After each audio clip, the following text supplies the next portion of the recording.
we were so lucky because Peter wrote the foreword for the book, and I couldn't think of a more fitting person to do so, because the story of Fallout doesn't occur if Peter Schweizer doesn't expose what he exposes in Clinton Cash. Hillary Clinton wouldn't have gone into the 2016 election worried about her Russia baggage, if you want to call it that. And so he's an epic player, and you can see in the book there are these emails where the Clinton people are scheming. We got to get rid of this Peter Schweizer story. It's killing us. And that's the hallmark of an amazing journalist whose work is not in opinion, it's in fact, overwhelming fact. Every time you open up a Peter Schweizer, Seamus Bruner book, the end notes are almost as big as the book, and that's such a great credit because they document everything. But fallout doesn't happen. We would have never learned about the failures of the Russia reboot of the Obama era if it weren't for Peter and Seamus's great work. So for me, it's sort of coming full circle. I enjoyed the Clinton Cash book so much, and I remember how impactful it was.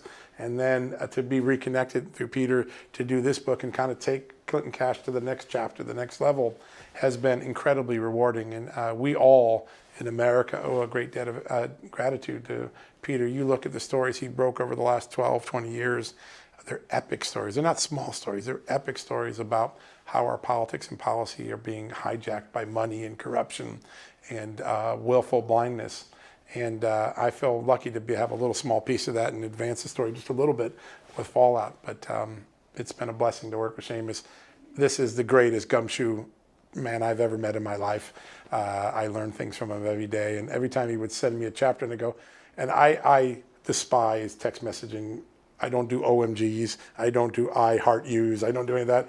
But 3 or 4 times he did an OMG on me because I would go and I'd say, where did you find that? And I thought I knew that. And he would redefine the book with these discoveries because he's persistent and he's honest and he just looks for facts. He doesn't have an agenda. And I just remember those moments thinking, wow, you just transformed the book with that discovery. And so it's been a blast. I feel really, really lucky to have done this. And I hope Peter and Seamus and I can find more reasons to conspire together in the future. So. Well, and everything you describe in the book, the case you make in the book is that, America's in a pretty dark place right now, right? So the conspiring, it needs to be like where to go from here, I think. And yeah. I know you certainly must have thought a little bit about this, but I think there's a lot of people out there feeling a bit despondent, frankly, at this point.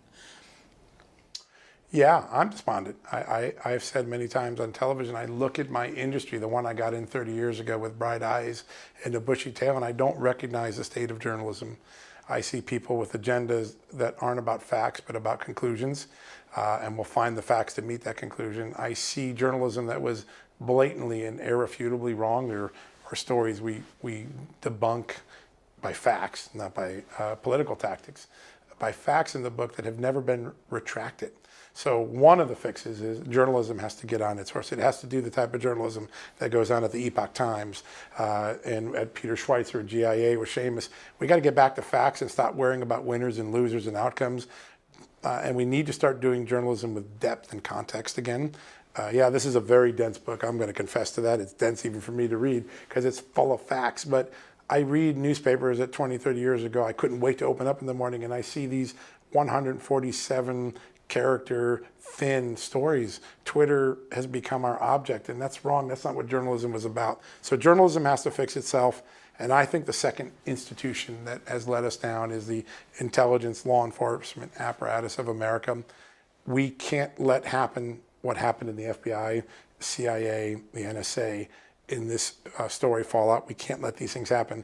If we do, we become the banana republic that we always were designed to resist. If we allow spying for fake reasons, if we mislead a FISA court, if we change documents to hide someone's CIA contribution to American security, if we smear people without the facts and then we don't correct the record afterwards, if people do not get prosecuted for what happened in 2016 and 2017, America is one step farther away from the democracy we were and one step closer to the banana republic that Vladimir Putin and the Chinese and others would like us to become so that we would topple. This story for me is not about one episode. It's about what are we going to be in the country of the future. And I haven't seen the accountability in the profession of journalism or the profession of intelligence yet that tells me that we've learned and we're going to turn away from this. And that's what scares me most. Yeah. Yeah. I just to echo what John said, I mean, the solution is accountability and justice. And an example of that is when they perp walked Paul Manafort and charged him and threw him in Rikers, FARA filing skyrocketed. I mean, they were at 30-year lows. That, you know, people wouldn't file, you know, I got this new government-backed client from China. They wouldn't file, oh, I met with these legislators, which they're supposed to. The filings were just at, you know, abysmal levels. Nobody was filing the documents. Once, like the minute Paul Manafort's indicted for FARA violations, through the roof, everybody starts filing again. So I mean, it's just a testament to, if there's accountability, if there's justice, people will start following the rules again, and that's what's missing. Such a pleasure to have you both on. Thanks, John. This was great. Really appreciate it. Excellent. The Crossfire Hurricane investigation scandal and its aftermath have disrupted many people's lives. From the marred reputations of Carter Page and General Michael Flynn, to the loss of trust in the judicial process, rule of law, and America's intelligence community. According to Solomon and Bruner, the Trump-Russia collusion narrative actually saw its beginnings long before Donald Trump entered the presidential race. It originated as a sleight of hand to divert attention away from the Obama administration's failures with Russia, especially its imprudent decision to transfer considerable control of U.S. uranium to Moscow. So, what are the implications for the future? What do Solomon and Bruner see as the biggest challenges? You may want to add Fallout to your reading list and see for yourself.